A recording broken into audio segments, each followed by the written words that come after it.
The June evening enveloped Bath in a veil of mist and mild warmth, turning the city's elegant crescents into ethereal outlines. Inside the royal crescent residence of Lord and Lady Fairfax, the midsummer gathering glowed with lantern light and merriment, the air rich with the aroma of spiced cider and fresh strawberries. Lady Sophia Harrington stood near the stone fireplace, her sapphire silk gown gleaming in the soft light, desperately wishing she could blend into the tapestries. "My dear Lady Sophia," came the whiny voice she'd been avoiding all evening. "Surely you can't intend to refuse me another dance? I've been most patient, most attentive." Earl Archibald Grimshaw edged closer, his breath reeking of port and eagerness. At 43, with receding hair slicked over his head and a belly that strained against his vest buttons, he had decided that Sophia, 22, unmarried and daughter of the Earl of Eldridge, would make an excellent fourth wife. "Earl Grimshaw, I'm afraid I've developed the most dreadful headache," Sophia replied, retreating toward the French doors that led to the balcony. "The warmth, you understand?" "Then allow me to accompany you for some air. The night is mild, most invigorating." "That won't be necessary." But Grimshaw's fleshy hand was already reaching for her arm.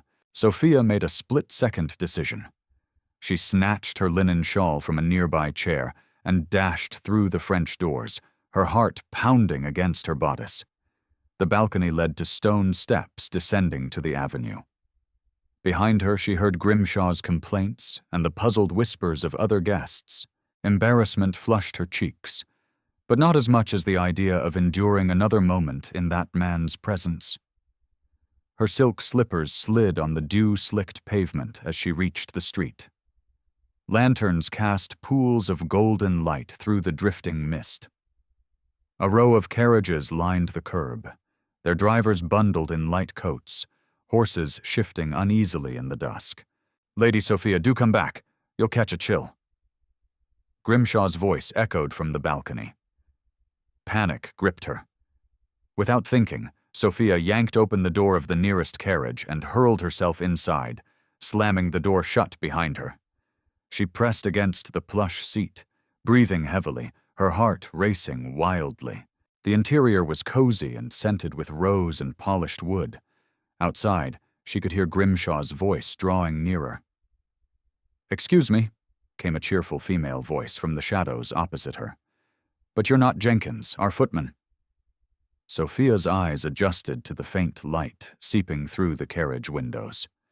Seated across from her was a young woman about her own age, with auburn curls tucked under a stylish hat, and eyes that twinkled with undisguised amusement. She was alone in the carriage, a book resting on her lap. I do apologize most sincerely," Sophia stammered. "I seem to have entered the wrong carriage. There was a gentleman." "Say no more." The young woman leaned forward, peering through the window. "Goodness, is that Earl Grimshaw, the one who smells of stale tobacco and drones on about his award-winning beats?" Despite her embarrassment, Sophia couldn't suppress a giggle. "The very same." "You poor thing." The woman settled back with a satisfied smile. "Well, you're perfectly safe now. I'm Lady Clarissa Beaumont, and this is my brother's carriage. He's still inside at the tiresome party, enduring talks about legislative matters. We're about to depart for Beaumont House near the circus. You're welcome to stay until Earl Beat gives up his chase." "Lady Clarissa, I couldn't possibly impose." "It's hardly an imposition. Besides, any enemy of Earl Grimshaw is a friend of mine." Clarissa studied her with open curiosity. "I'm Lady Clarissa Beaumont? And you are?" "Lady Sophia Harrington." "Harrington, as in the Earl of Eldridge?" At Sophia's nod, Clarissa's expression brightened. "My brother knows your father. They served together in the House of Lords." "This is marvelous. We're practically connected already." Before Sophia could respond, Clarissa rapped on the carriage ceiling. "Jenkins will wait for his grace, but we have a guest. Lady Sophia will be joining us. We'll drop her at Pulteney Bridge before heading home." "My lady, I really should. Nonsense. You're staying right here until that dreadful Earl stops lurking about. Clarissa settled back with obvious satisfaction. Now, while we wait for my impossibly dull brother to extricate himself from boring conversations, tell me, are you enjoying the season? Besides the Earl-related disasters, obviously. The question was asked with such genuine warmth that Sophia found herself relaxing. The season has been educational, though I confess I'm finding the whole business rather exhausting. The matrimonial market is utterly barbaric, Clarissa agreed sympathetically. All those mothers circling like hawks, gentlemen posturing like peacocks. It's exhausting and degrading for everyone involved. She paused, her expression turning thoughtful. Tell me, what do you do when you're not fleeing from unwanted suitors? What actually interests you? The question caught Sophia off guard. Most people at society events never asked what interested her, only whether she played the piano adequately, and if her dowry was substantial. I enjoy reading, she said slowly. History, particularly architectural history, and I manage some of my father's estate correspondence when he's occupied with parliamentary business.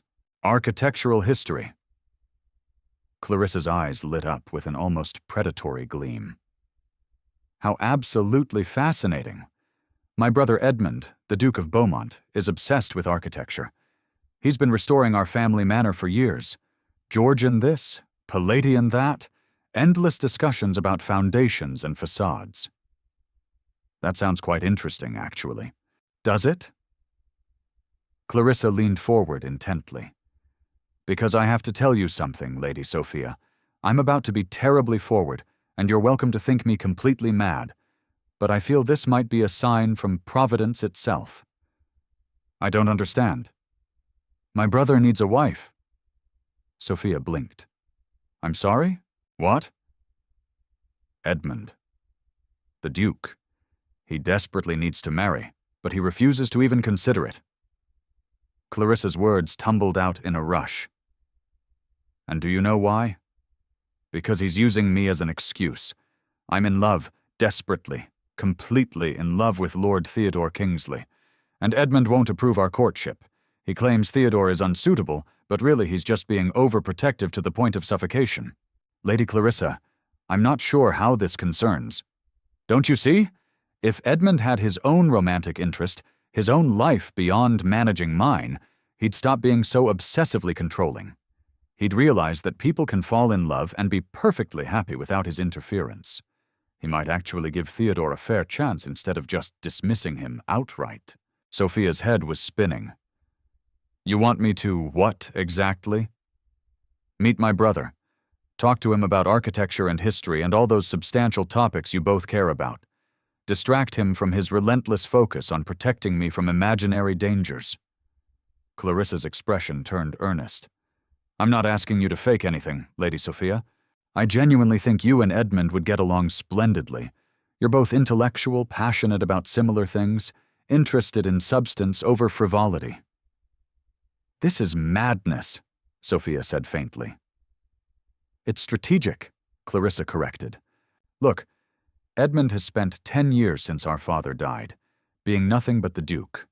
He manages the estate, sits in Parliament, makes responsible decisions, and has completely forgotten how to simply be a person who experiences joy and love. Meanwhile, I'm 19 years old and in love with a wonderful man. But my brother won't even meet with him properly because he's convinced himself that his only purpose in life is protecting me from potential mistakes. That sounds complicated. It's suffocating. Clarissa's frustration was palpable. I love my brother desperately, but he needs to realize that he cannot protect me from life itself. And the only way he'll understand that is if he has his own life, his own interests, his own relationships, his own happiness beyond micromanaging mine. Despite herself, Sophia felt a flicker of sympathy. She understood familial duty and overprotective relatives. Her own father had been reluctant to allow her any independence until she'd proven herself capable with estate management. Even if I agreed to this scheme, which I'm not saying I am, your brother would have to actually be interested in me. You can't force attraction or compatibility. I'm not trying to force anything. I'm simply creating an opportunity for two compatible people to meet in circumstances where they can actually talk instead of navigating the absurd rituals of ballroom courtship. Clarissa pulled out a small card. The Bath Architectural Society Symposium is next week. Edmund attends every year. It's one of the few events he genuinely enjoys because it's intellectually stimulating. This is an invitation. Given your interest in architectural history, you'd be a perfect addition to the society. Sophia took the card, studying it. You're asking me to attend an architecture symposium on the chance that I might encounter your brother and distract him from his overprotective tendencies long enough that he'll reconsider his stance on your romantic life. When you say it like that, it sounds manipulative. It is manipulative, perhaps, but it's manipulative in service of everyone's happiness, which has to count for something. Clarissa's expression softened. Lady Sophia, I've watched my brother bury himself in duty for a decade. He deserves joy. He deserves love. And frankly, so do I. If you and Edmund connect, genuinely connect, then everyone wins. If you don't, then we've had a pleasant afternoon at a symposium, and you've made a new friend in me. What's the harm? The carriage door opened, and a footman appeared.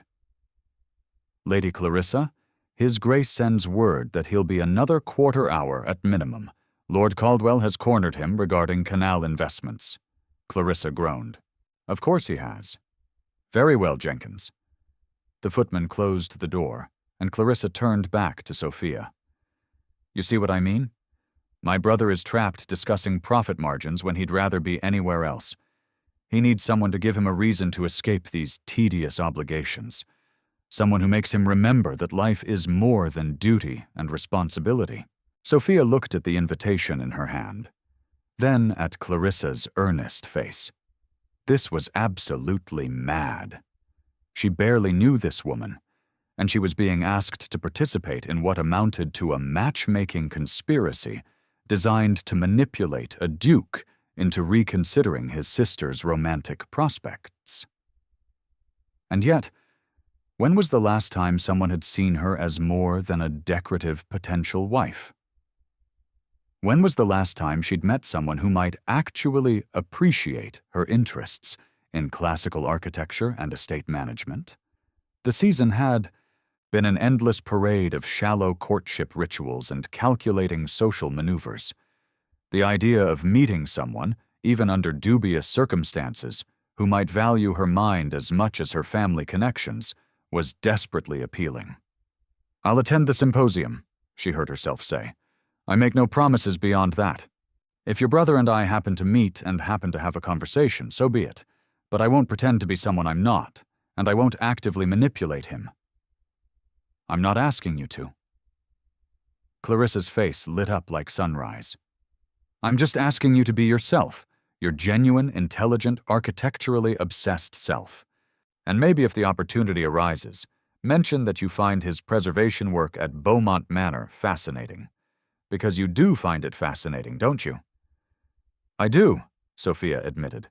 Manor restoration is incredibly complex and important work. See? Perfect. That's all I'm asking. Genuine interaction based on shared interests. Clarissa clasped her hands together. Oh, this is going to be wonderful. And Lady Sophia, when Edmund finally realizes that I'm not a child who needs constant protection, when he actually meets Theodore and sees how happy we are together, I'll owe you an enormous debt of gratitude. Footsteps approached the carriage. Clarissa's expression shifted instantly. Quick before Edmund sees you. He's rather stuffy about propriety, and I'd prefer not to explain why there's a random lady in his carriage. But just trust me, I'll send you more details about the symposium.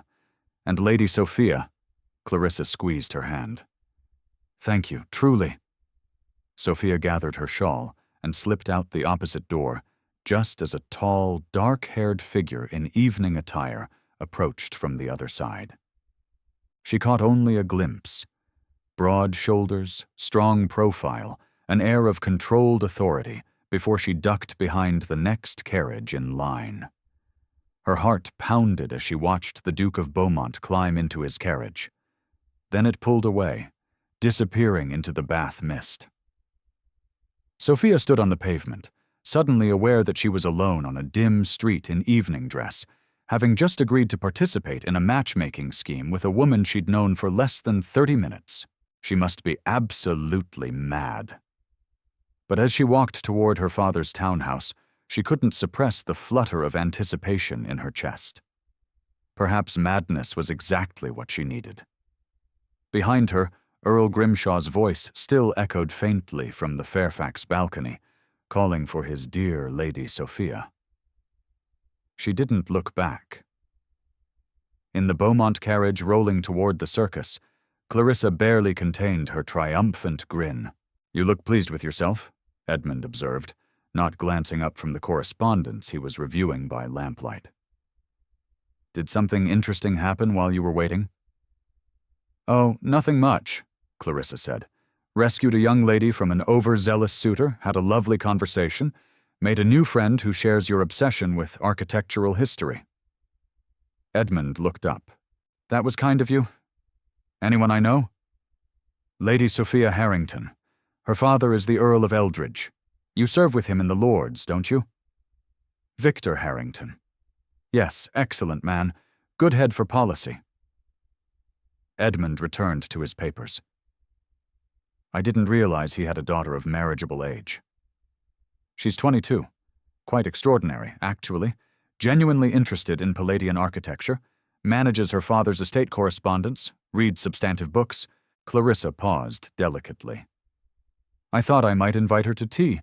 She'd be a refreshing change from my usual vapid acquaintances." That's fine."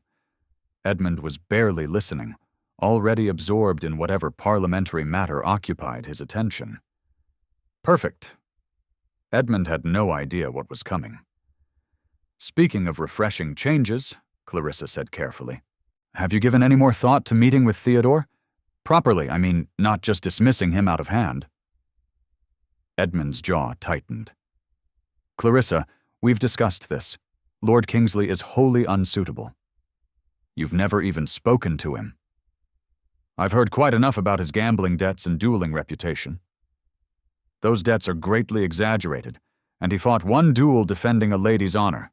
That's hardly evidence of poor character." Clarissa leaned forward. "Edmund, I'm asking you to simply meet him. One dinner, one conversation where you actually listen with an open mind. Is that really so much to ask?" "It's not about asking," Edmund said quietly. "It's about protecting you from making a mistake that could ruin your life. I've seen too many young women marry charming fortune hunters only to find themselves trapped in miserable circumstances. I won't let that happen to you. But I'm not just any young woman. I'm your sister, and you know I'm not a fool. I can judge Theodore's character for myself if you'd just give me the chance to prove it to you." Edmund rubbed his temples, exhaustion evident in every line of his body. "Clarissa, I'm trying to do what's best for you." "I know, but Edmund," her voice softened, "you can't protect me from every potential disappointment. At some point you have to trust me to make my own choices, even if they're mistakes. That's what growing up means. You're 19 years old, nearly 20, and desperately in love with a wonderful man whom you refuse to even consider because you're so busy being my guardian that you've forgotten I'm also a person with my own judgment and desires." The silence stretched between them, heavy with years of similar arguments. Finally, Edmund sighed. "One dinner," he said. "I'll meet with Lord Kingsley once, but I make no promises beyond listening." Clarissa's heart soared. "That's all I ask." "Oh, Edmund, thank you." "Don't thank me yet. If he's half as unsuitable as I suspect, this conversation will be very short." "He'll surprise you, I promise." As the carriage continued towards the circus, Clarissa gazed out at the mist-shrouded streets, her mind already racing ahead. Edmund had agreed to meet Theodore. That was progress. Now she just needed to ensure he was in the right frame of mind for that meeting. not defensive and overprotective, but open to the possibility that other people's love stories could end happily. And the best way to do that was to show him that he deserved his own love story. That's where Lady Sophia Harrington came in. By the time they reached Beaumont House, Clarissa had the entire plan mapped out in her mind. The symposium next week would be the perfect opportunity. She'd provide Sophia with just enough information about Edmund to facilitate genuine conversation, his interests, his opinions, his vulnerabilities. Not manipulation, exactly, just strategic facilitation. If Edmund had someone in his life who made him happy, who reminded him that joy and love weren't weaknesses but necessities, then he'd finally understand what Clarissa had been trying to tell him all along. Everyone deserved love, including overprotective, duty-bound dukes who'd forgotten how to be anything except responsible. Clarissa smiled to herself. This was going to work. It had to work because she was running out of time.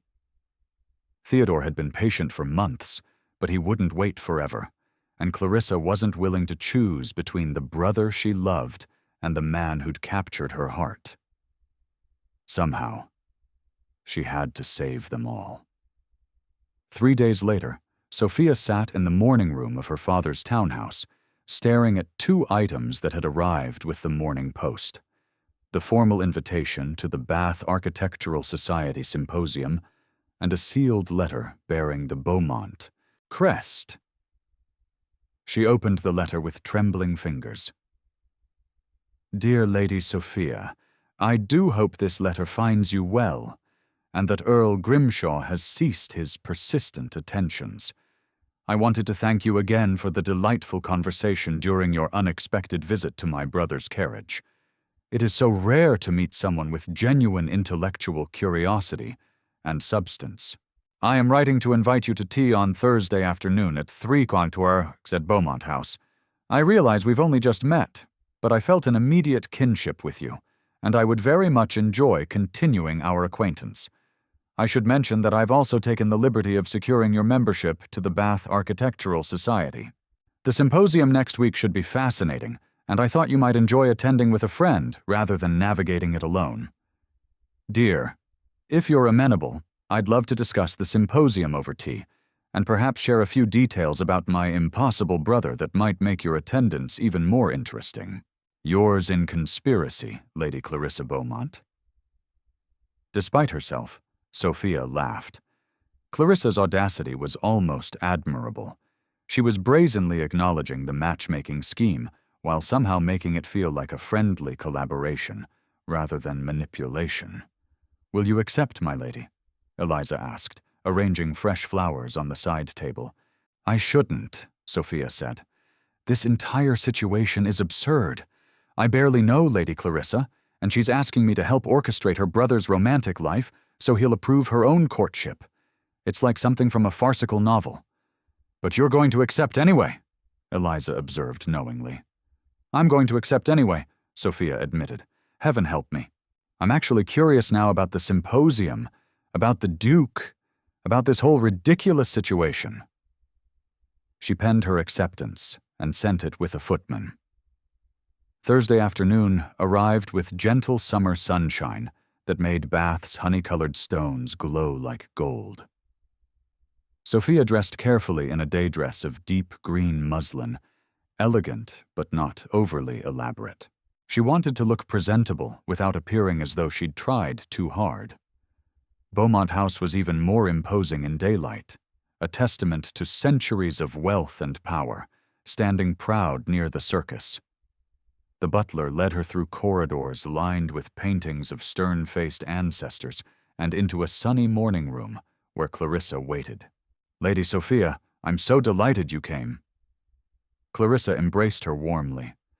I was worried you'd think better of our mad scheme and send your regrets. I very nearly did, Sophia admitted. I'm still not entirely convinced this isn't a terrible idea. Oh, it's definitely a terrible idea by conventional standards, Clarissa agreed cheerfully, gesturing to the tea service. But conventional standards have left my brother lonely, and me trapped in an endless battle over my own romantic future. Sometimes terrible ideas are exactly what's needed. As they settled with tea and cucumber sandwiches, Sophia found herself relaxing despite her reservations. Clarissa had that rare gift of making people feel immediately at ease, as if they'd been friends for years rather than days. "So," Clarissa said, setting down her cup, "shall we discuss the elephant in the room, or rather the Duke?" "I suppose we must. First, I want you to understand my brother's situation. This isn't just about me wanting to marry Theodore, though I do want that desperately. It's about Edmund needing to remember that life is more than duty and responsibility." Clarissa's expression turned serious, the playful mask slipping to reveal genuine concern underneath.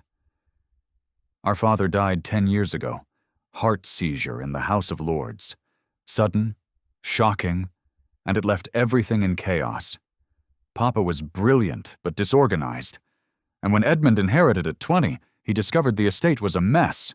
Debts, poor investments, properties in disrepair, dozens of unresolved legal matters." "That must have been overwhelming," Sophia said softly. "It nearly destroyed him.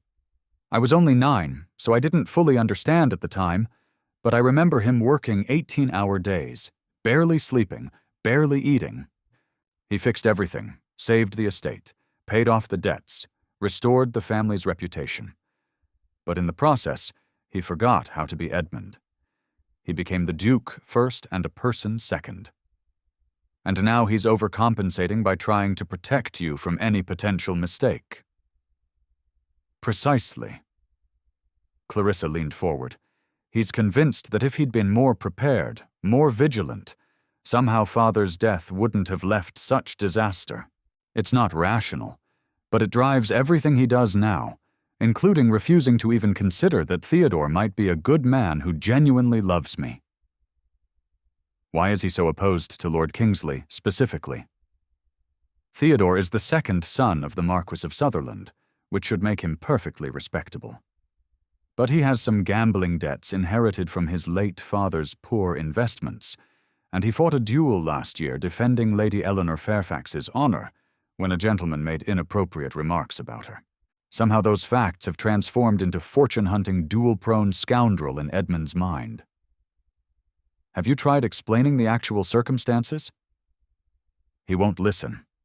Every time I bring up Theodore's name, Edmund starts lecturing me about my youth and inexperience, and how I deserve better than a man with questionable character." Clarissa's frustration was palpable. "I love my brother, but he's suffocating me with his protection, and the worst part is I know he means well. That's what makes it so impossible." Sophia found herself deeply sympathizing. She understood familial love tangled with frustration, the difficulty of asserting independence while maintaining precious relationships. "So your plan is to distract him with a romantic interest of his own." "My plan is to help him see that people, including me, are capable of making good decisions about love without his intervention. If Edmund experiences genuine connection with someone, if he allows himself to be vulnerable and discovers that the world doesn't end when he stops controlling everything," Clarissa met Sophia's eyes, "then maybe he'll trust that I can handle my own heart." "That's a lot of weight to put on one potential courtship." "I know, but I'm running out of options. Theodore has been patient for months, but he won't wait forever.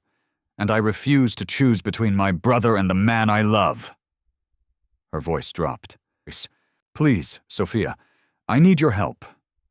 The vulnerability in Clarissa's voice was genuine. This wasn't a frivolous girl playing at matchmaking. This was someone genuinely desperate to salvage the two most important relationships in her life. "Very well," Sophia said quietly. "I'll attend the symposium. I'll meet your brother if the opportunity arises naturally. But, Clarissa, I need you to understand something. I won't build a relationship on deliberate deception. If your brother and I connect, it needs to be genuine. I won't pretend to be someone I'm not just to serve your purposes. I would never ask you to. That's why you're perfect for this. You're genuinely interested in architecture and history and all the things Edmund cares about. I'm not asking you to fake anything. I'm just helping facilitate a connection that might not happen otherwise because my brother is terrible at social situations, and you're probably too polite to approach a duke uninvited. So, what exactly are you proposing? Clarissa pulled out her small leather notebook. I'm going to give you some information about Edmund, his interests, his opinions, his preferences. Not so you can manipulate him, but so you can avoid common conversational pitfalls and find areas of genuine compatibility. Think of it as reconnaissance for friendship. That sounds dangerously close to manipulation. It's strategic conversation management, Clarissa insisted. Every mama in Bath researches eligible bachelors before positioning their daughters. Every diplomatic dinner involves advanced intelligence about guests' interests and sensitivities. This is just applied social strategy.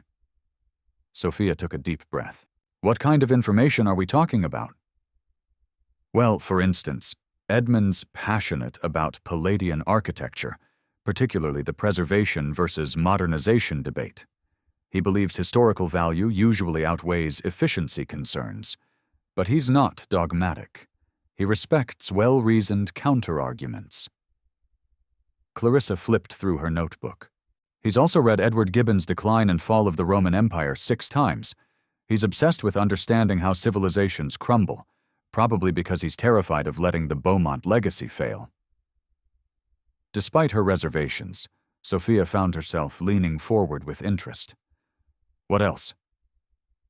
He hates crowds and tends to retreat to quiet corners at social events. He appreciates directness over social games.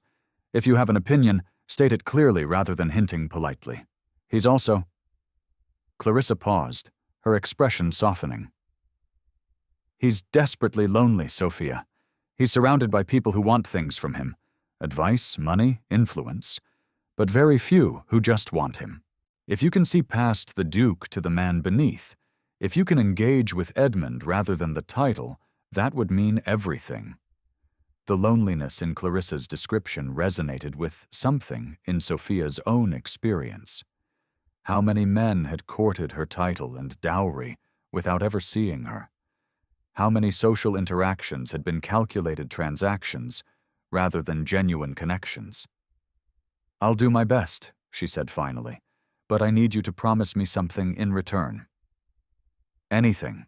If this goes badly, if your brother discovers what we're doing and feels betrayed, you'll take full responsibility. I won't be made the villain in someone else's family drama. Agreed, though I don't think it will come to that. Clarissa smiled. I have a good feeling about this, Sophia. I think you and Edmund might actually be perfect for each other. Not just for my purposes, but genuinely. We'll see. Sophia took a sip of tea. Now tell me everything I need to know about the Duke of Beaumont. For the next 2 hours, Clarissa talked. She described Edmund's daily routines, his opinions on everything from land reform to canal expansion, his habits when troubled or overwhelmed. She painted a picture of a man trapped by duty, brilliant but isolated, desperate for genuine connection, but too afraid of vulnerability to pursue it. By the time Sophia left Beaumont House that evening, her head was spinning with information, and despite all her reservations about the ethics of the situation, she couldn't deny the flutter of anticipation in her chest. In 4 days, she would attend the symposium. In 4 days, she would meet the Duke of Beaumont, and somehow she would try to be honest while carrying the weight of Clarissa's desperate hopes and carefully curated intelligence. What could possibly go wrong? The Bath Architectural Society Symposium was everything Clarissa had promised. Intellectually stimulating, mercifully free of social posturing, and filled with people who genuinely cared about architectural conservation rather than gossip and status. Sophia arrived early, her nerves fluttering despite her best efforts at composure. She wore a practical day dress of navy blue, her hair arranged simply. No artifice, no excessive elegance, just herself, ready to discuss classical foundations and Palladian architecture with people who actually cared.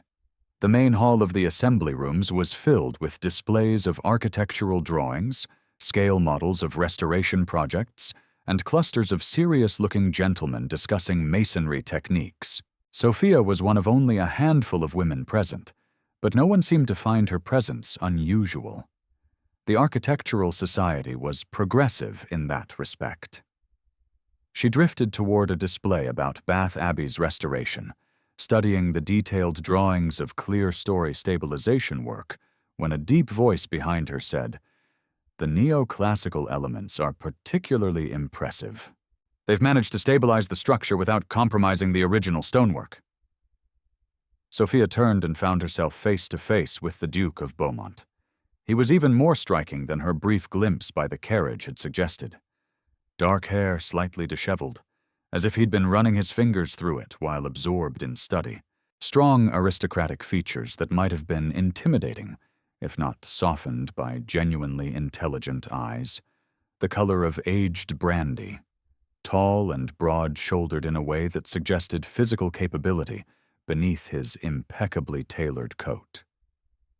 He looked at her with polite interest, clearly expecting a response to his comment about the Abbey.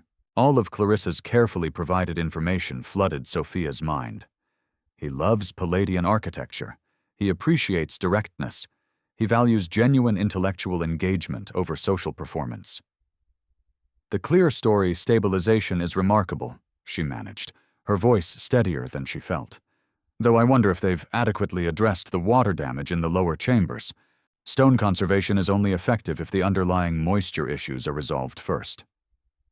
Interest sparked immediately in his expression, exactly as Clarissa had predicted. "Precisely my concern. The surveyor's report mentioned drainage improvements, but the details were frustratingly vague. One can't simply treat symptoms while ignoring root causes. That would be like putting fresh plaster over a damp wall and expecting it to hold." Sophia agreed. "The fundamental problem remains." "Exactly." Edmund's whole demeanor shifted, the polite mask falling away to reveal genuine enthusiasm. "I've been trying to explain this to the Restoration Committee, but they're so focused on timeline and budget that they're not thinking about long-term structural integrity." They talked easily for several minutes about Bath Abbey, about the challenges of historical preservation, about the tension between authenticity and modern building codes.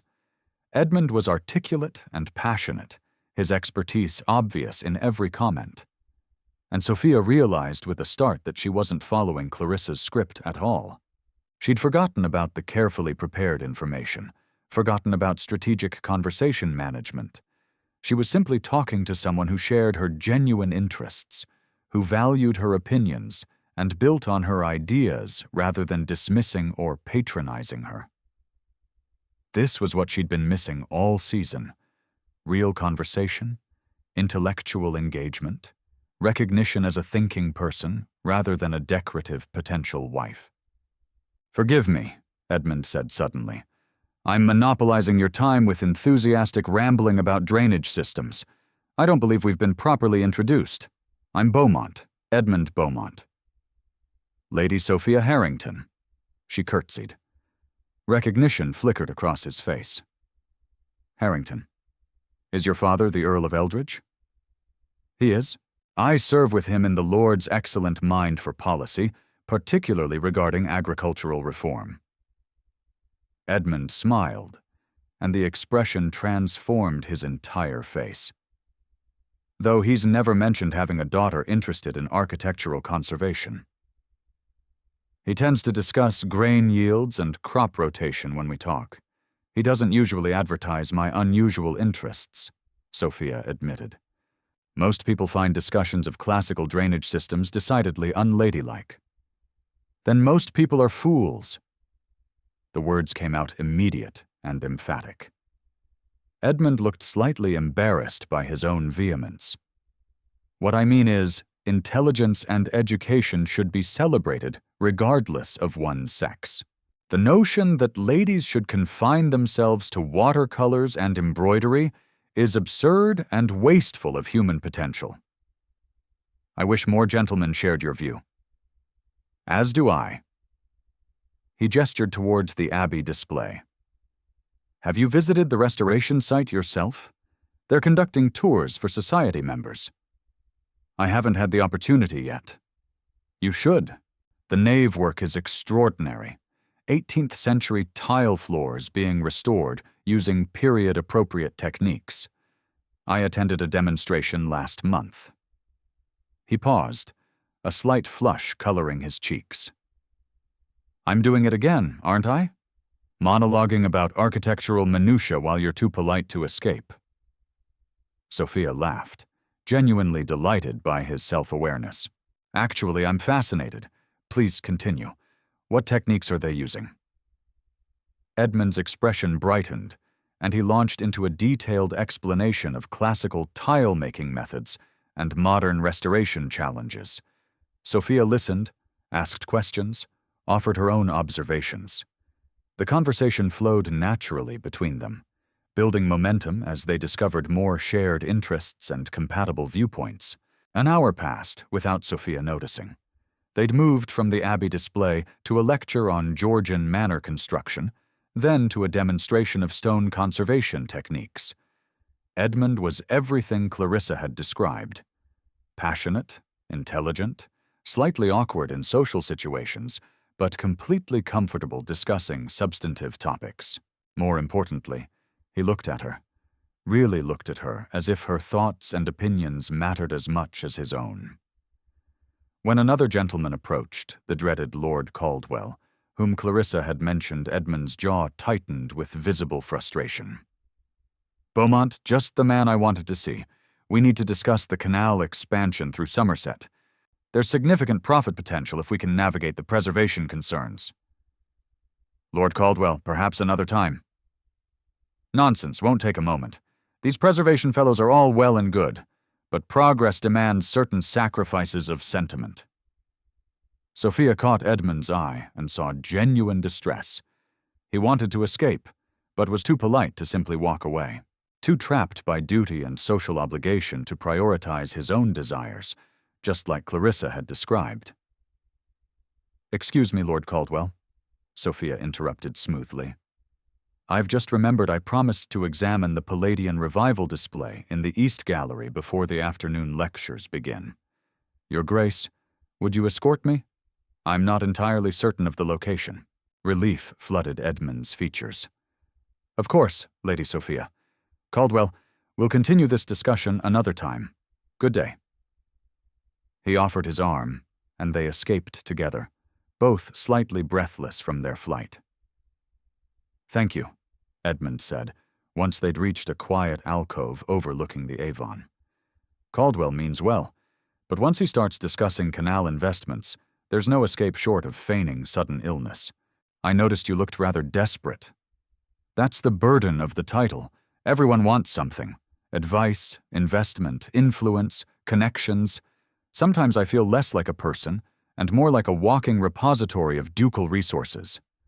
The vulnerability in his voice was unexpected. This wasn't the controlled, reserved Duke Clarissa had described. This was someone genuinely exhausted by the weight of constant demands. That sounds lonely, Sophia said quietly. Edmund looked at her, surprise evident in his expression. Most people don't see it that way.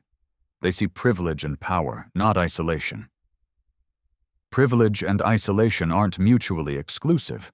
You can have every material advantage and still feel utterly alone. Yes. The single word held volumes of acknowledgement. Exactly that. They stood in the alcove, the noise of the symposium fading to background murmur.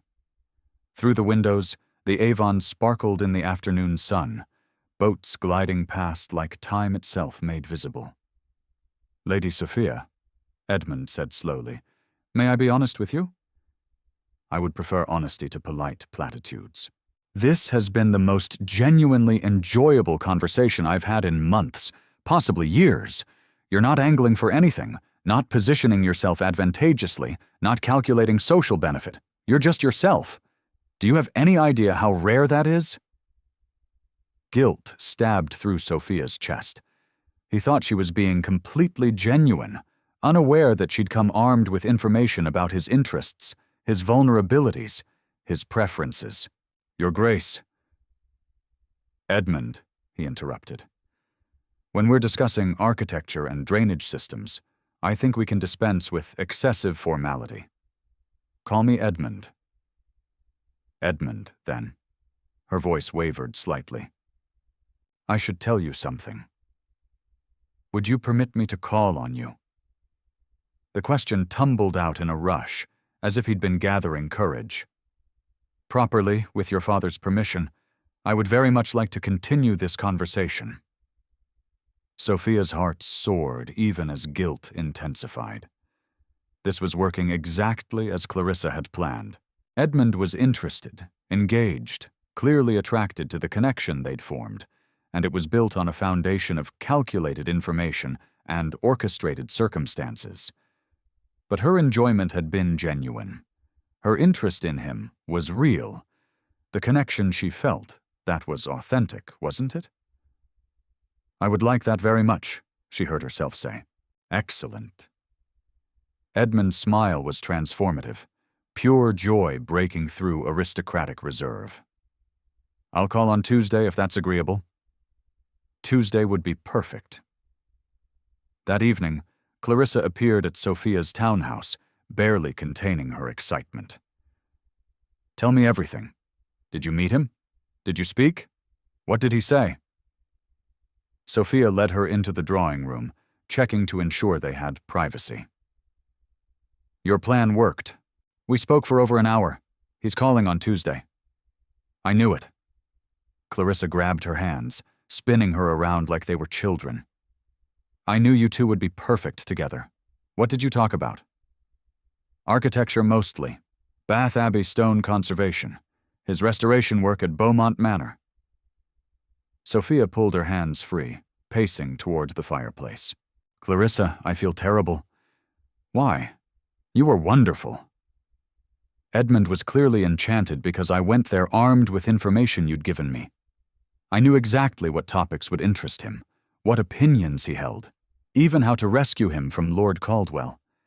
It felt like I was following a script you'd written. You weren't following a script. You were having a genuine conversation with helpful context. That's not manipulation. That's just being prepared. It's manipulation disguised as preparation. It's strategic. Clarissa sat on the sofa, her expression turning serious. Sophia, listen to me. Did you fake your interest in architecture? No. Did you pretend to have opinions you don't actually hold? Of course not. Did you lie about who you are or what you value? No. Then what exactly did you do that was dishonest? Clarissa met her eyes steadily. You had an intellectually stimulating conversation with a compatible person. The fact that I gave you some advanced information simply meant you avoided wasting time on unsuccessful topics. Would you prefer to have stood there awkwardly trying random subjects until something worked, or worse, not speaking to him at all because you were too intimidated by his title? When you put it that way, it sounds completely reasonable, doesn't it? Clarissa smiled. Look, I gave you a map of the territory, but you still had to navigate it yourself. And from what you've told me, you did that brilliantly. Edmund is notoriously difficult to truly engage. If he's calling on you Tuesday, that means something genuine happened between you. That's real, Sophia. That's not artifice. Sophia wanted to believe her. Desperately wanted to believe that the connection she'd felt with Edmund was legitimate, despite its orchestrated origins. What's the next step? She asked. Now we deepen the connection. Make Edmund realize he can't imagine his life without you in it. Clarissa's eyes sparkled, which means providing you with more helpful context, not manipulation, just information that will help you understand him better. Clarissa, his favorite book is Gibbon's Decline and Fall. He's read it 6 times, completely obsessed with understanding societal collapse. He takes his tea with 1 sugar, no milk. His political opinions lean progressive on social issues but conservative on fiscal policy. He works in the library until 2 in the morning when he's troubled by estate problems. Stop! Sophia held up her hand. I can't do this. I can't build a relationship on calculated information gathering. It's not right. It's not calculated, it's considerate. You're learning about him. I'm studying him like a subject for examination, and when he inevitably discovers what we're doing, because these things always come out, he'll feel betrayed and manipulated. Everything genuine between us will be tainted by the deception of how it began. Clarissa's expression turned pleading. Just a little more help. Just enough to get through the initial courtship phase. Once you're established, once he's committed, then you can be completely honest. That's backwards. Honesty should come first, not after emotional investment. Sophia crossed to the window, looking out at the darkening square. I like your brother, Clarissa. I genuinely like him. The conversation we had today was the most intellectually fulfilling exchange I've had in years. But I won't continue building something real on a foundation of strategic manipulation. So what are you saying? I'm saying that when Edmund calls on Tuesday, I'm going to tell him the truth about how we met, about your scheme, about the information you provided. I'll let him decide whether he wants to continue the acquaintance knowing its origins. He'll be furious. He'll think the worst of both of us. Perhaps, but that's better than building something on lies and having it collapse later when the truth inevitably surfaces. Sophia turned from the window. I'm sorry, Clarissa. I know you meant well. I know you're desperate to help your brother and secure your own happiness, but I can't be party to this kind of deception. Clarissa stood, her expression cycling through emotions: anger, fear, desperation, resignation. Finally, she nodded slowly. You're right. I know you're right. She moved toward the door, then paused. Sophia, whatever happens, I really do think you and Edmund could be wonderful together. I wasn't wrong about that. I just went about it entirely the wrong way. I know, and I appreciate what you were trying to do, even if the method was flawed. After Clarissa left, Sophia stood in the drawing room, her heart heavy with the decision she'd made. On Tuesday, she would tell Edmund everything, and likely watch whatever connection they'd begun to form crumble under the weight of revelation. But at least her conscience would be clear. At least she'd have chosen honesty over convenience, even if it cost her the most interesting man she'd ever met. Tuesday afternoon arrived with overcast skies threatening rain. Sophia dressed carefully in a gown of deep plum, elegant but sober, appropriate for the conversation she was about to have. Eliza arranged her hair simply, sensing her mistress's tension but wisely remaining silent.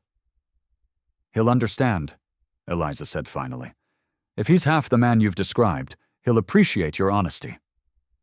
Or he'll feel betrayed and never speak to me again. Then he wouldn't have been worth it anyway. Sophia wished she shared Eliza's confidence.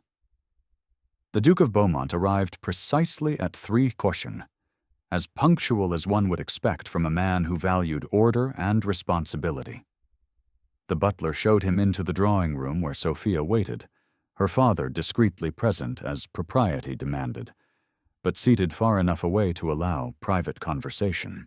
Edmund looked nervous. It was endearing.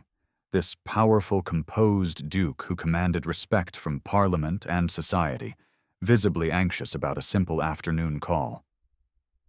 Lady Sophia, he bowed, thank you for receiving me. Your Grace, please sit. She gestured to the chair across from her.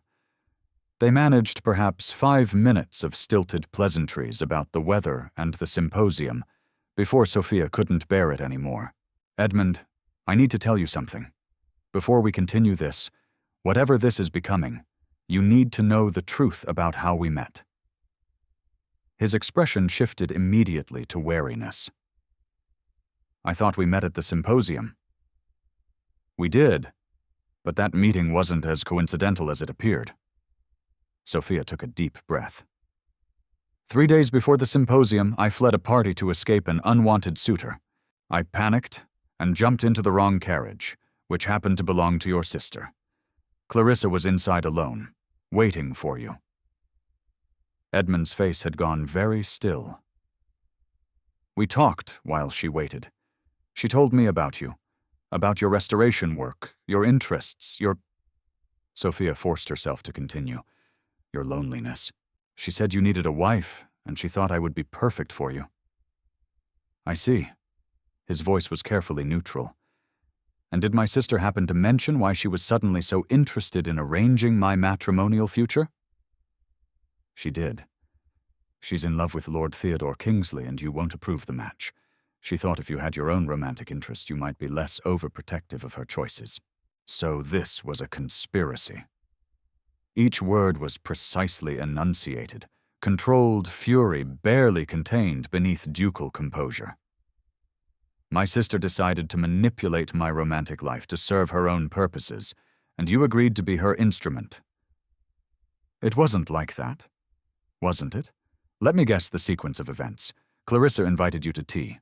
She gave you information about my interests, my preferences, my vulnerabilities. She secured your invitation to the symposium, an event she knew I would attend. She coached you on exactly what to say to capture my attention.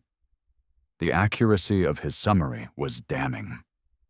Sophia felt tears burning her eyes, but refused to let them fall. Yes, she said quietly.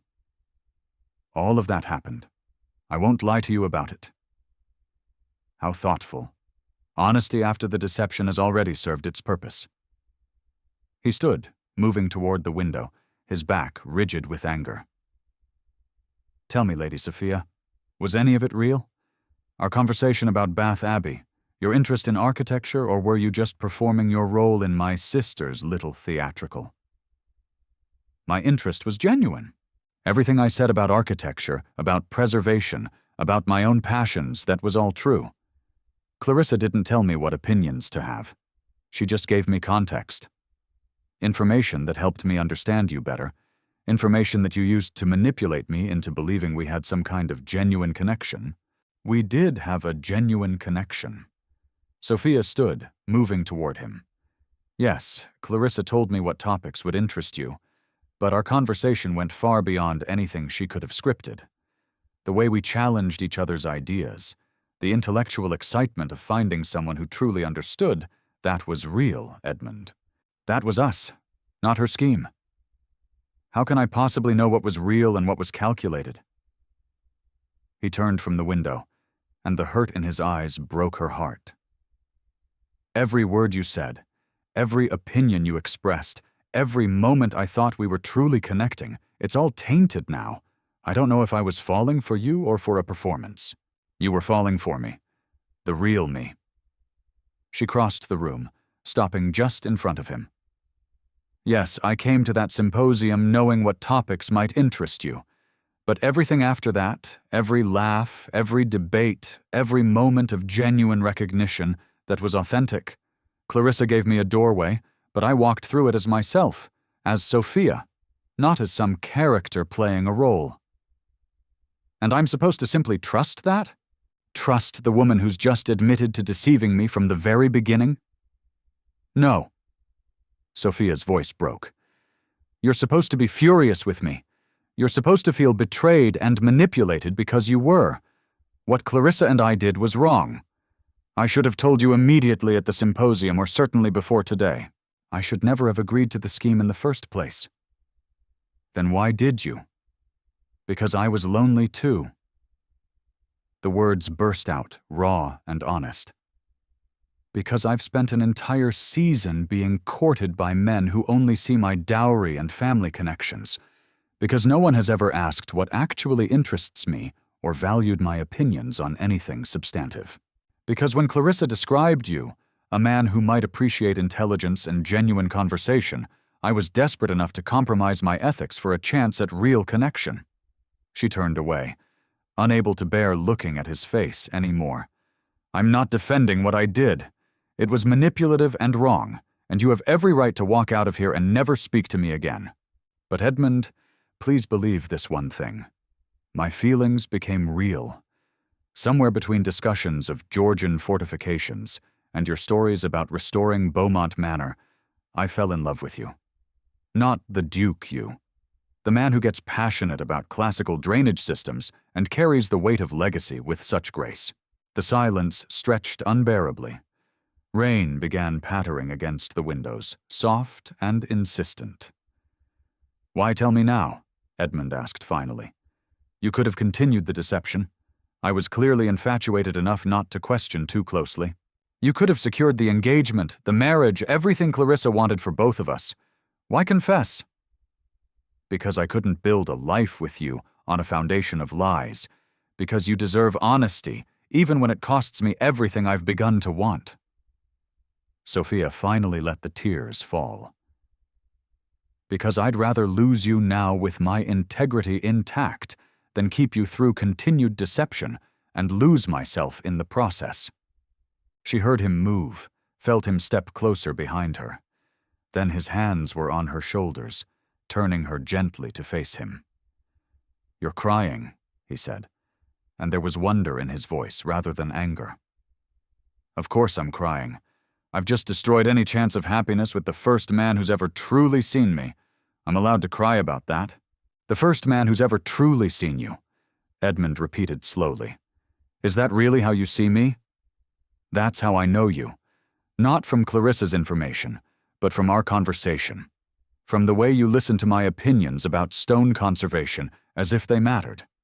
From how your whole face changes when you talk about something you love. From the vulnerability you showed when you admitted feeling like a walking repository of ducal resources." She reached up, touching his face gently. "I know you, Edmund Beaumont. Maybe I took a shortcut to meeting you. Maybe the circumstances were manipulative and wrong. But what happened after that? What's still happening between us right now? This is real. This is honest. This is me, completely without artifice telling you that I love you, and I'm desperately sorry for how badly I've handled everything." Edmund caught her hand, holding it against his cheek. His eyes searched hers, looking for truth, for authenticity, for some assurance that he wasn't being played for a fool. "I'm terrified," he admitted. "Terrified to trust this. Terrified that I'm just seeing what I want to see because I'm so bloody lonely that I'd rather believe a beautiful lie than face another decade of isolation." "Then don't trust me yet. Let me prove it to you." Sophia's voice strengthened with determination. "Give me a chance to show you who I really am. No scripts, no information from Clarissa, no strategic conversation management. Just me, honestly and completely, for as long as it takes for you to believe that what we have is genuine." "And what about my sister's scheme? Her plans for Theodore?" "I don't know. That's between you and Clarissa. I can't solve your family dynamics. I can only be honest about my own role in them." Edmund was quiet for a long moment, his thumb tracing circles on the back of her hand. Finally, he spoke. "My father used to say that the measure of a person isn't in avoiding mistakes, but in how they handle them once made. That integrity isn't perfection. It's honesty when honesty is most difficult. Your father sounds like he was wise. He was disorganized and impractical, but wise about what mattered." Edmund released her hand, stepping back slightly. "Sophia, what you and Clarissa did was wrong. The manipulation, the calculated orchestration, using my vulnerabilities as tools for your own purposes, that was wrong, and it hurt. I know." But he held up a hand. "You also did something remarkable. You chose honesty over convenience. You confessed when you could have continued the deception. You prioritized integrity over your own desires." That he paused, something like wonder crossing his face. "That's exactly the kind of character I've been searching for. Someone who values truth more than advantage." Hope flickered in Sophia's chest. "What are you saying?" "I'm saying I'm still furious with both of you. I'm saying I feel manipulated and betrayed, and it will take time to fully trust again. But I'm also saying—" He reached for her hand again. "I think my initial instinct was right. I think we might genuinely be suited for each other. Not because Clarissa orchestrated it, but because underneath all her meddling, there's real compatibility, real connection. So, you're willing to try? To start over? Honestly this time? I'm willing to try slowly, carefully, with absolute honesty from this point forward. His expression turned stern. But Sophia, if there are any other secrets, any other deceptions, no matter how small, now is the time to reveal them. I need complete transparency moving forward. No more secrets, I promise. And I need to have a very serious conversation with my sister. She meant well. She really did. She just went about it entirely the wrong way. That seems to be a theme with Clarissa. Edmund sighed. I suppose I should also have a proper conversation with Lord Kingsley. If my sister went to such elaborate lengths, her feelings for him must be genuine. I think they are. They stood in the drawing room, rain tapping against the windows, the air between them charged with possibility and cautious hope. Sophia's father had discreetly withdrawn at some point during their intense conversation, granting them privacy for what mattered most. Edmund, Sophia said quietly, I really do love you. Not the Duke of Beaumont you, Edmund. The man who gets excited about 18th century tile floors and carries the weight of the world with quiet grace. I love you, and I will spend however long it takes proving that truth to you. I believe you. His voice was soft but certain. Not because the words are pretty, but because you chose honesty when it cost you everything. That's the kind of love worth building on. He pulled her closer, and this time when their lips met, it wasn't calculated or orchestrated. It was simply two people, flawed and honest, choosing each other despite the messy complications of how they'd found their way together. When they finally broke apart, both breathless, Sophia laughed shakily. Clarissa is going to be insufferably smug about this. Undoubtedly, though I plan to make her suffer through a very stern lecture first.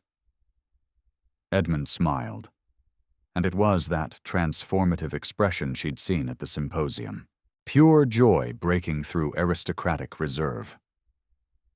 But after I've properly scolded her for manipulative meddling, I suppose I'll have to thank her. However misguided her methods, she did ultimately introduce me to you. So you forgive her?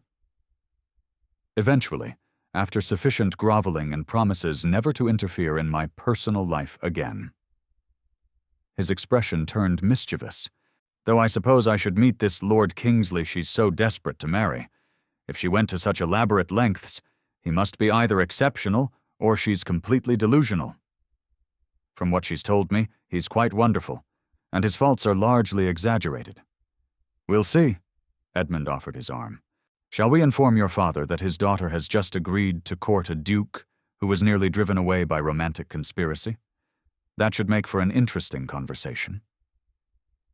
They walked together toward the door, and Sophia felt the last of her anxiety dissolving. Yes, they'd begun badly. Yes, trust would take time to fully rebuild. But they were beginning honestly now, with all the cards on the table and genuine connection underlying everything. Sometimes the wrong path could still lead to the right destination. Sometimes love that began with manipulation could transform into something purely authentic. And sometimes the best foundation for the future was the courage to be completely vulnerably honest, even when honesty threatened to destroy everything you'd just begun to hope for. 3 weeks later, Beaumont House hosted a dinner party. The guest list was small but significant. Lord and Lady Eldridge, Lord Theodore Kingsley, and, of course, Clarissa and Sophia herself. Edmund had insisted on the dinner after his initial meeting with Theodore had gone surprisingly well. The young man was intelligent, articulate, genuinely devoted to Clarissa, and far more responsible than gossip suggested. His debts were manageable, his duel genuinely honorable, and his love for Clarissa absolutely evident. Edmund had found himself liking the man despite his best efforts to find fault. Now, as they gathered around the table, Clarissa could barely contain her excitement. She kept glancing between Edmund and Theodore, between Sophia and her brother, as if she still couldn't quite believe her scheme had somehow worked despite its spectacular near-disaster. "Lady Clarissa," the Earl of Eldridge said with dry humor, "I understand you played matchmaker for my daughter and your brother. Rather bold of you." Clarissa had the grace to look embarrassed. "I may have facilitated their introduction, though events took a rather complicated turn when Sophia decided honesty was more important than my careful planning." "As it should be," Edmund said firmly, "though I'll admit the outcome has been." He looked at Sophia, his expression softening. "Unexpectedly wonderful." "So you've forgiven her machinations?" Theodore asked, amused. "I've forgiven her after extensive groveling, multiple apologies, and a solemn promise never to interfere in my personal affairs again." "Which I've kept," Clarissa protested. "I haven't meddled once in the past 3 weeks." "You tried to suggest which flowers Sophia should prefer," Edmund pointed out. "That wasn't meddling. That was helpful advice about garden aesthetics." The table laughed, and Sophia felt a wave of contentment wash over her. This was what she'd been missing all season. Not perfect social performance, but genuine connection. Not calculated advancement, but honest relationships built on mutual respect and affection.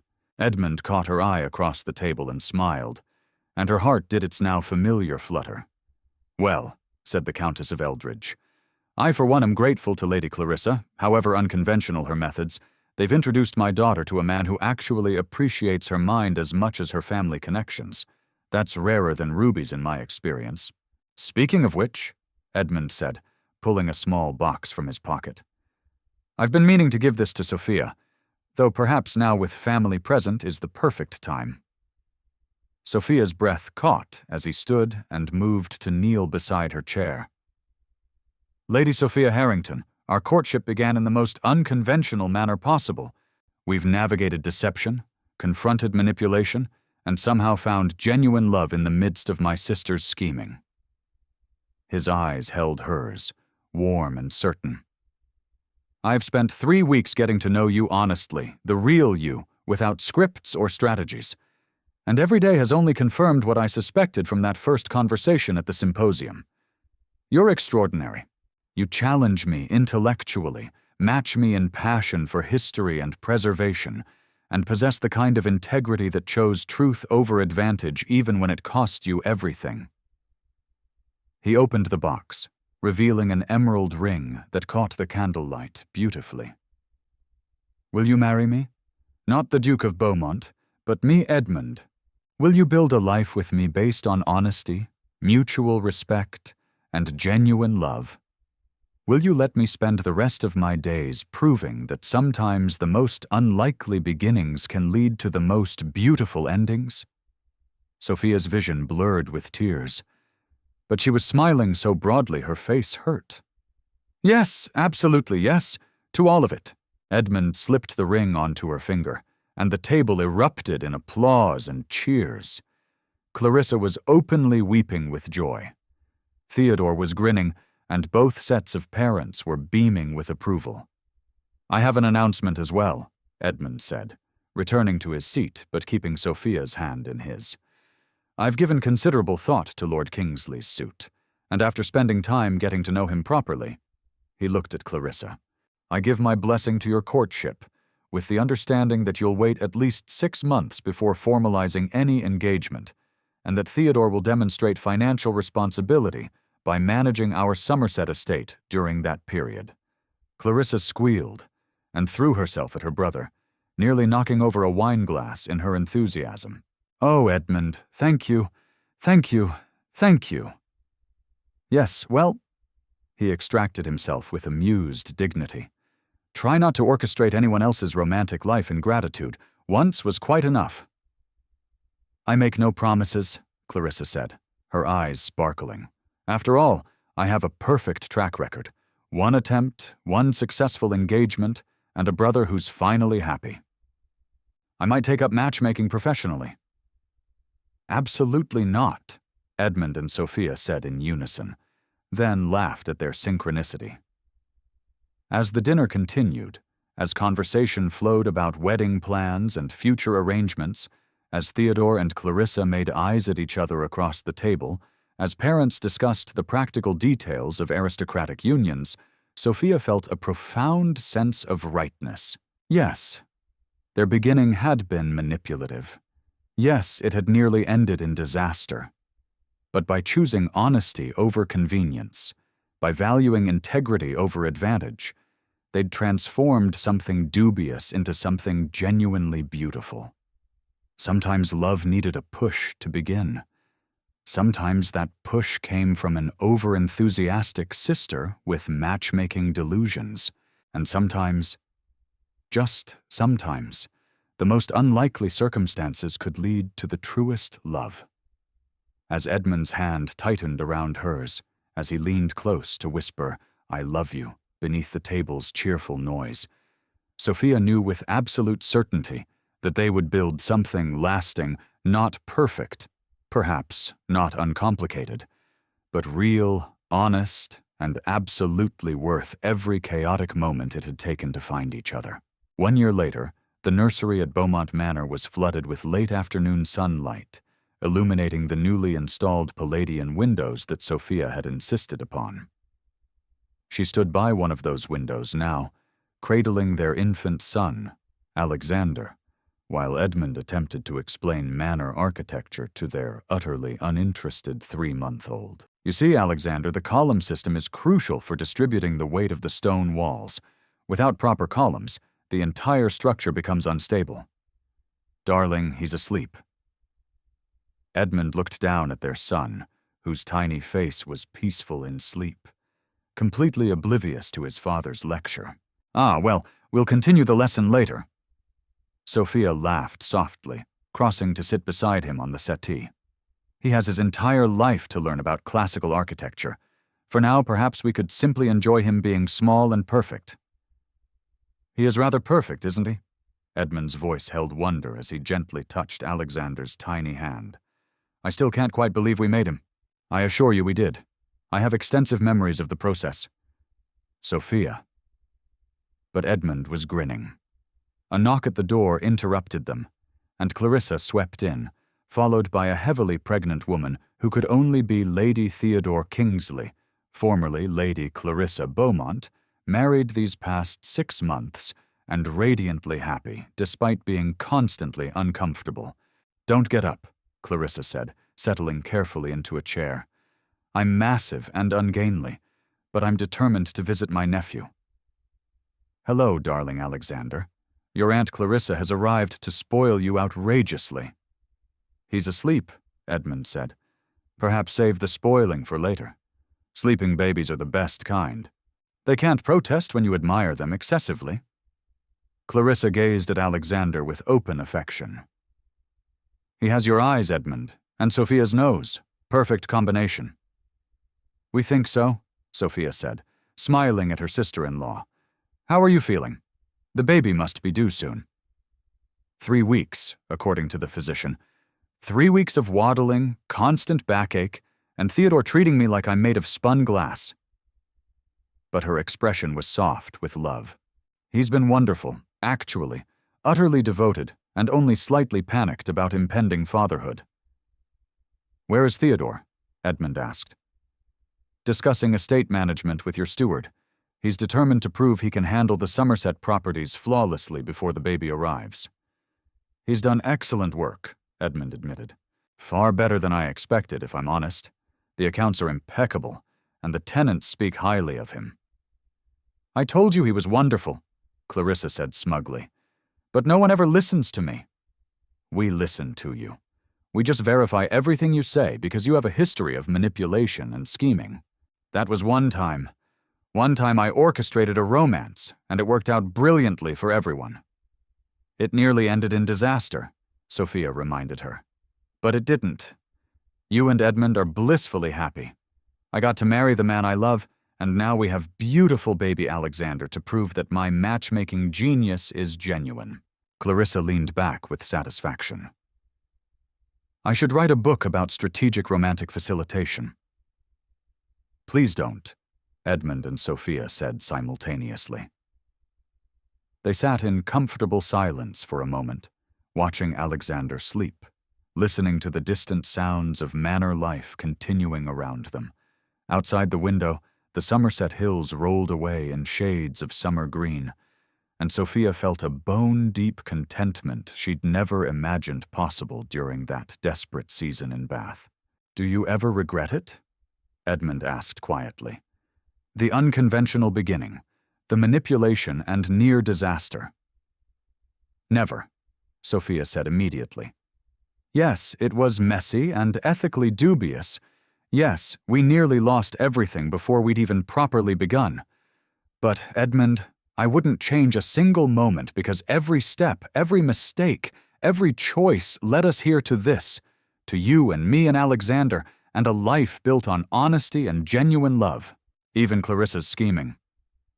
Even that, though, I draw the line at her writing a matchmaking manual." "Cowards," Clarissa muttered.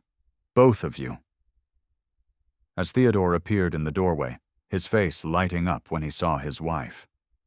"There you are. I've been looking everywhere. Clarissa, you promised to rest after lunch." "I'm resting. I'm sitting very restfully while visiting my nephew." "That's not what the physician meant by rest." As Theodore gently coaxed his protesting wife toward their chambers, as Edmund carefully transferred the sleeping Alexander to his cradle, as afternoon sun continued streaming through those Palladian windows, Sophia felt the story of their romance settling into its proper shape.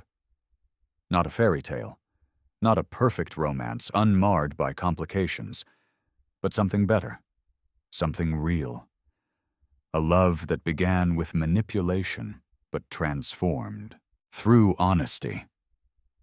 A marriage built not on flawless courtship, but on the courage to be vulnerable and truthful, even when it risked everything. A family forged through imperfect choices that somehow miraculously led to perfect happiness. "I love you," Edmund whispered, pulling her close as they stood over their son's cradle. "I love you too," Sophia whispered back. "Always, honestly, completely." And in that moment, in that manner that had stood for centuries, and would stand for centuries more, their love joined the foundation, adding to the legacy, becoming part of the history. One more story of unlikely beginnings transformed into certain endings. One more proof that sometimes the wrong carriage could lead to exactly the right destination. The end? In the tapestry of life, this tale teaches a profound lesson. Honesty is the cornerstone of enduring relationships. When faced with deception, even if born from good intentions, choosing transparency fosters trust and authenticity. A key life skill to cultivate is the art of courageous communication. Practice voicing difficult truths early, with empathy and accountability, to build bonds that withstand trials and lead to true fulfillment.